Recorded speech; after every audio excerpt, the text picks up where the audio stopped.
一个很容易被忽视的健康细节，容易导致人发生高血压，而且不好治。下面我们有请广东省的专家给大家提个醒。呼噜可能很多人都有，但是告诉大家，严重的打呼噜，或者我们医学上称之为的睡眠呼吸暂停综合征，是会诱发心梗、脑梗等心脑血管疾病的。我旁边呢，就是广东省人民医院的知名专家王玲教授，他在这方面呀做了很多工作。王玲教授，您能不能跟大家说一说，这个打呼噜、打鼾，如果重的话，睡眠呼吸暂停综合征为什么有这么大的危害？我们确实关注到，在入睡了之后，随着这个咱们的神经系统啊，这个肌肉开始放松呢，有不少这种叫上气道疾病，也就是刚才张教授提到的，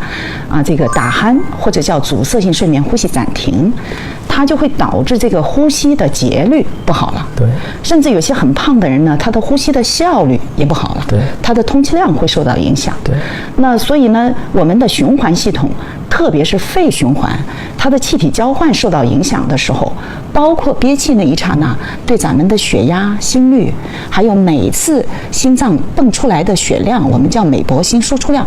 只要有发生这种上气道的阻塞事件，一个晚上100次也好，300次也好，还是30次也好，它都会诱发每一次的心率、血压、心排量的剧烈的波动。对，我们说剧烈波动呢，它的血压可以由正常情形120，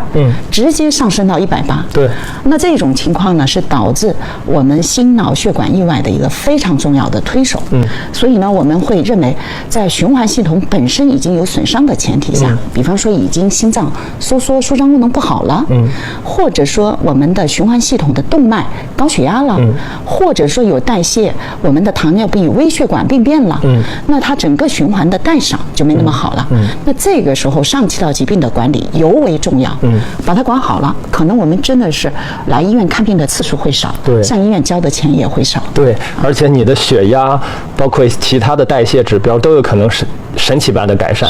实质上，肥胖可能是一个多米诺骨牌的第一章，一旦倒了之后，这个打鼾、打呼噜，严重的打呼噜就起来了。是的。它起来之后，可能后面这个一系列的代谢，就一张一张的多米诺骨牌都倒了。是的，多一句啊，我们这次论坛呢，我们整合了北京、上海和广州的专家，尤其是荣幸的邀请到张教授，他就非常开心，也很荣幸有这么机会能够面向大家视病的诊治变得更加效率高，对，更加的愉快，对，而且让老百姓能够认识到这是一类疾病。是的，我那儿好多病人说打呼噜也是个病啊，实质上它还真可能是个病。对，我们呢甚至不会说它只是一个病，对，我们只要有严重的睡眠呼吸暂停，我们几乎把它等同于有心血管疾病。是的，对。